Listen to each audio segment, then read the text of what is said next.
Nous sommes de retour. Vous écoutez La Voix des guerriers. On est ensemble jusqu'à 20h et on va parler de boxe dans les prochains instants avec Kenny Victor Cherry. Bonsoir, Kenny. Bonsoir, Ken, ça va bien? Ben oui, ça va très bien. Alors, évidemment, on va revenir sur les événements de la semaine dernière, parce qu'il y avait une carte au centre Vidéotron. Il y avait aussi le combat de championnat chez les poids lourds très, très attendu entre Tyson Fury et Deontay Wilder. Ça donnait vraiment un superbe combat. Mais, bon, évidemment, on ne peut pas ne pas commencer sans parler de ce qui s'est passé avec Adonis Stevenson. Je pense que tout le monde est sous le choc. Et on a vu une pluie d'articles dans les médias, de chroniqueurs qui se sont prononcés, je pense, sur un sport que pour plusieurs d'entre eux, en tout cas, qu'ils ne connaissent pas et qui n'apprécient pas et qui... on a vu toutes sortes de choses. Il y a Yves Boisvert dans la Presse Plus. Yves Boisvert, j'adore ses chroniques là, habituellement. Il y en a écrit, à ma connaissance, 2 sur la boxe. Et la première, dont le titre, c'était « La boxe, c'est pour tuer ». Pour un passionné de boxe comme toi, un pratiquant de boxe comme toi, quel effet ça a eu sur toi, cette chronique-là, ou ce titre-là que tu as, j'imagine, vu à quelque part, ou sinon tu as vu d'autres commentaires de chroniqueurs qui allaient en ce sens-là? Ben, je vais être honnête avec toi. Je veux dire, la boxe, je pense, j'en ai parlé à plusieurs intervenants du milieu.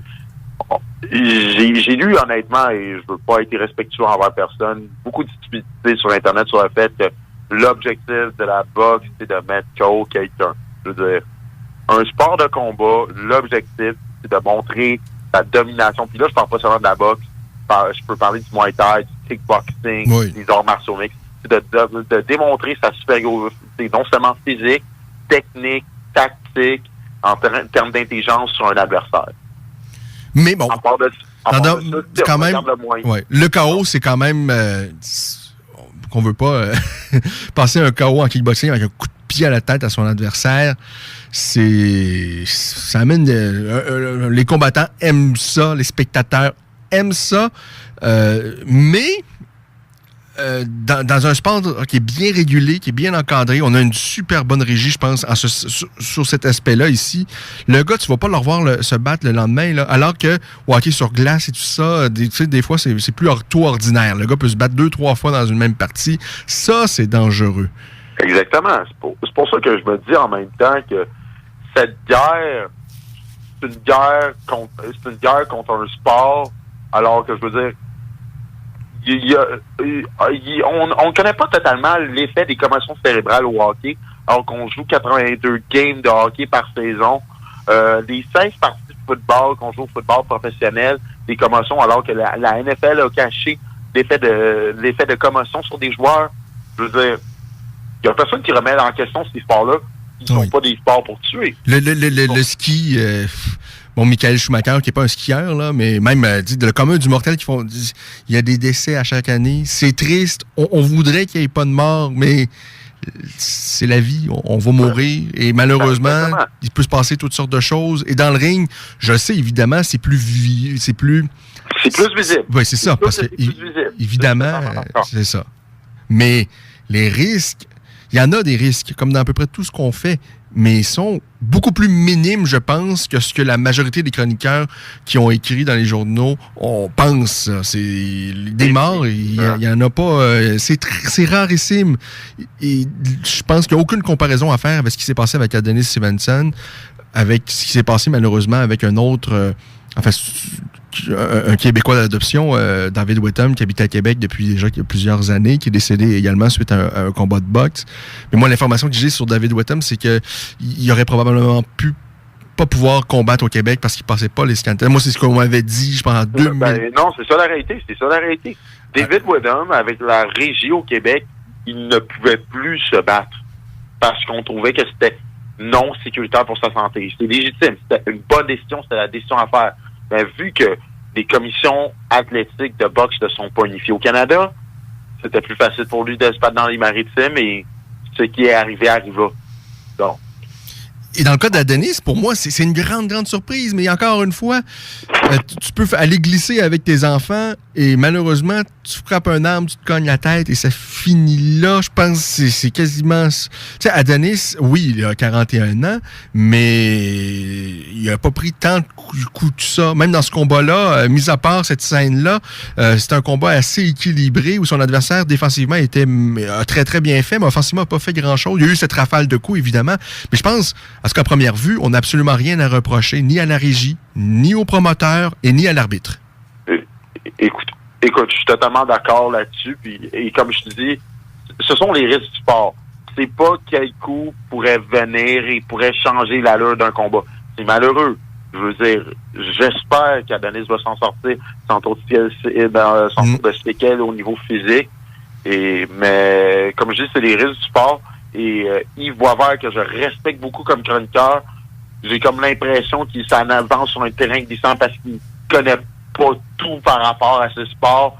Et là, on se lance dans, comment je pourrais dire, une sorte de guerre. Oui.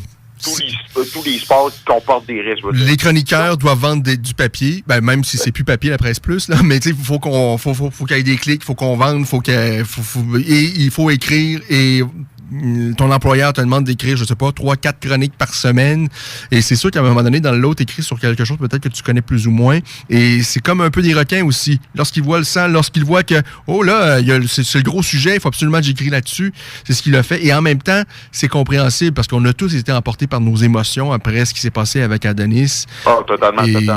C'est quelqu'un qui suit plus ou moins la boxe, qui voit ça, et a l'impression... Il y a peut-être un mort à chaque gala, là. C'est une histoire de fou. Il faut absolument arrêter ça. Moi, je comprends ce premier sentiment-là. Mais lorsque tu es chroniqueur aussi, je pense qu'il...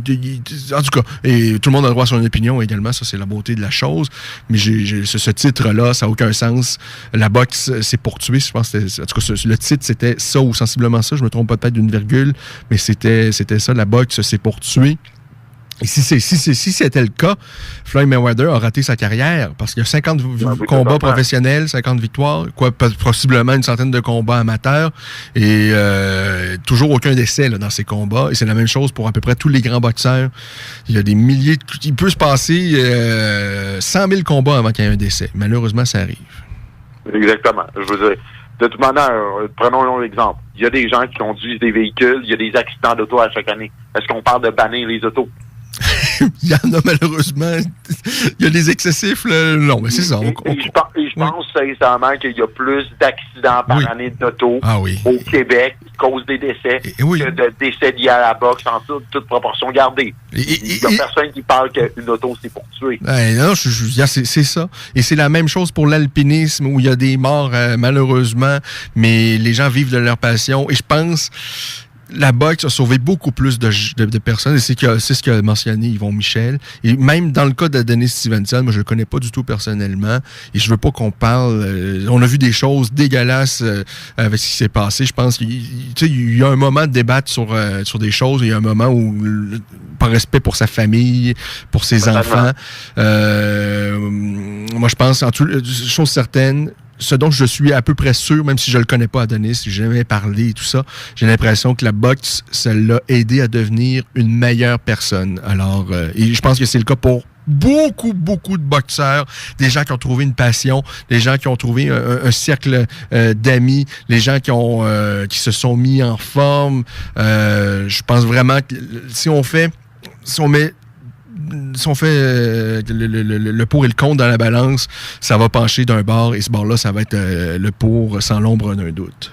Exactement. Je suis totalement d'accord avec ton propos ici.